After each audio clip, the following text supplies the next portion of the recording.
At this opportune moment, I'll cross over to him. A very good morning, my brother. Thank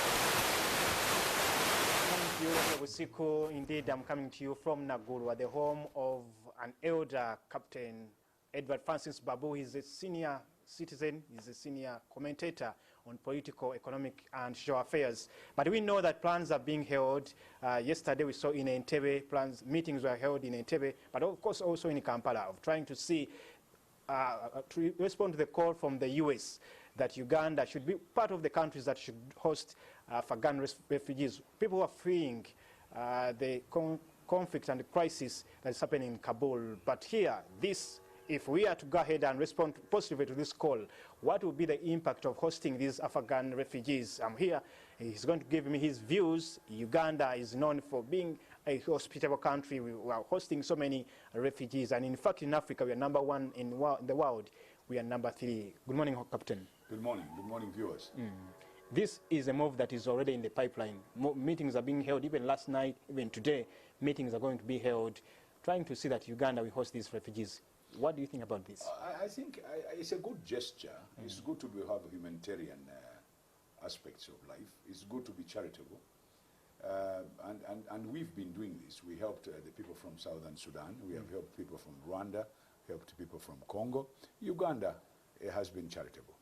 My worry is the kind of people we are trying to help now. They are coming from a region, the Middle East, which has had a turbulence from 1947, all the way from Israel, Syria, Iraq, all the way to the Gulf, Iran, Afghanistan itself, and then of course all the way to Pakistan, and recently in Yemen and Saudi Arabia. My only worry is what kind of impact does it make to the people in the Middle East? Some years ago, one of our presidents, an aeroplane which had been hijacked, came to Entebbe, and we ended up being ashamed all over the world. We've been trying to help the people in Somalia, who are in Africa, and we're trying to help Al-Shabaab. We ended up having terrorism being brought to our country. 2010. Yes. Can we continue? Don't you think we are importing the problems of the Middle East, the kind of turbulence they have in the Middle East, to bring it to Uganda? What will the people of Afghanistan, the Taliban who have taken over the country, think about us? Now, America and the United Nations and the European Union, if you think about it, America has got 50 states. Some of the states are bigger than Uganda. If you took the 50 states and divided the 2,000 people, each state would take 40 people. Why should Uganda accept to take 2,000 people? UK has already offered to host 20,000. Yeah, UK can afford it. Can we afford it?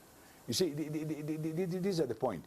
The people who have caused the turbulence in the Middle East can afford to look after these people, because they have spent, United States has been there for 20 years.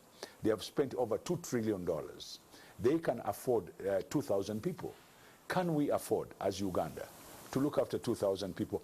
Maybe the people who are bringing them can help us, but... That is one of the conditions that Uganda is setting. Are you paying for the services? Are you paying for the accommodation, the catering, whatever that needs to be taken care of, that the US is also planning to offer?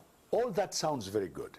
The problem is, what kind of feelings would the people in the Middle East have against us? The trade center in the United States, in New York, went down because people were around Pakistan and Afghanistan. What do we get out of it? The Kenyan embassy was destroyed, the American embassy, and in Dar es Salaam.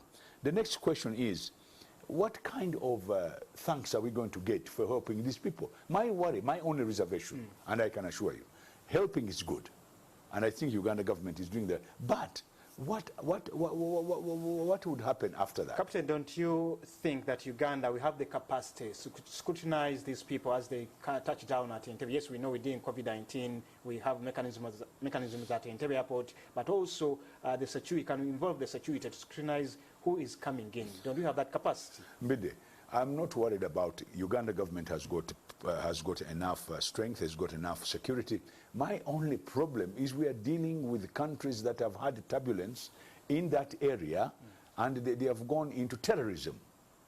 Why are we getting involved in bringing the turbulence to our country? Why doesn't America take their own problems? The problems are between America and the Middle East. Well, what are we getting out of it? Okay, we are getting it to show that we've got humanitarian hearts, we are charitable. The next question is, what are the consequences? Because the consequences of Somalia, we saw it the other day here. Are we punching beyond our strength? When you look at refugees, we move to Western Uganda, move to the north, wherever the IDPs are, you see that the condition of these refugees is really worrying. Are we really punching beyond our weight? Listen, the Pan-African spirit is okay. We can help people in Africa. We can help our neighbors. But why do we go beyond our neighbors? Yeah, helping our neighbors is no problem at all. Helping people in Southern Sudan. In fact, I supported the one of Southern Sudan. I supported the one of Congo, of Rwanda, and everywhere. Why are we going to the Middle East, which is a very turbulent area? I'm not worried about even helping people in the Middle East. The question is, what sort of people are we helping? And on top of it, you've just talked about COVID. They are going to bring here 2,000 people. Iran was hit badly by COVID. A lot of people died. And their neighbors to Afghanistan. What guarantees do we have that these people who are coming are okay? They are not bringing another type of Delta. So all these things are put together. Yes, Uganda government has been very nice, and our president should be thanked for thinking about other people. But do other people think about us like that? The other day, Africans who were trying to cross the Mediterranean to go to Europe for working, they were being made slaves in Libya. When you look at the U.S. is a global preacher of human rights, peace, and peaceful coexistence. When you look wherever it has been, in Somalia, in Libya, just like you've mentioned, I just want to understand, was it a right move? Was it inevitable? Was it a mistake for the U.S. to pull out of Afghanistan? And wherever it has gone, you see it goes for a good mission, but as it leaves, you see turbulence. You see in Somalia, it even has to bring in the UPDF. Geopolitics, or the international politics, the security of the international world is very complicated. I don't want to be unfair to any particular person, and I don't want to be a Superman trying to talk about why one country should not go into another.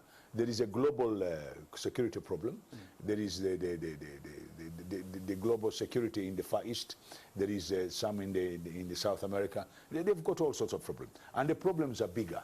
The question is, these interests of the bigger powers coming into this country, that's something we can debate another day. My argument is, yes, Uganda has been very nice with our neighbors. We've done very well. Nobody can question that. The question is, why are we dealing with a region which is turbulent, which has had problems from 1947? They've never had peace in that area.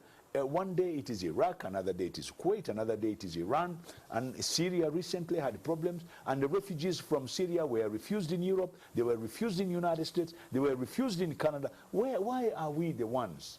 Now, as these authorities, of course, go ahead with these meetings, I know today is also another emergency meeting over this issue. As they go to sit, what would you tell them as they conclude this matter? I would like to beg them. First of all, if they have already accepted, it is very, very unfair for us to tell them to stop. But we must think about it very deeply. What sort of refugees are we getting here? Who are coming here? Are they people who have been fighting? Have they been working with the Americans? Could terrorists come among them? The Islamic world coming with them? The Islamic nation, are they coming here? We're already having problem with the ADF on the other side. People are talking about Uganda government being accused to put Muslims into prisons. The question is, do we really need this thing? Can the Americans be kind enough? They have 50 states.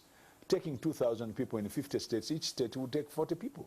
But they're saying there's just 3 months temporarily, they will then be evacuated. What guarantees do you have? What guarantees do you have? We have already suffered. We suffered the Amin era when they hijacked an aeroplane. We have suffered the Al-Shabaab problems. Kenya has suffered from that. We have suffered from it. And we are trying to keep peace in Africa. So the Pan-African is okay. Of revenge. Yes. Okay. I think these people, I do not doubt, if they are not happy with you, because one of the commanders they were showing on the TV, he had put in Guantanamo Bay for 8 years. Can you imagine when he what sort of spirit he has among nations that are supporting, fighting against them? Yes. Thank you so much, Captain Edward Francis Babu, a senior citizen. Of course, he is a political, social, and socio-economic affairs commentator. And of course, I have to hand you back to studio. But for now, let's first have a short commercial break, and then Romeo Wusiku will be back with so many other interesting conversations that you don't have to miss here on Morning at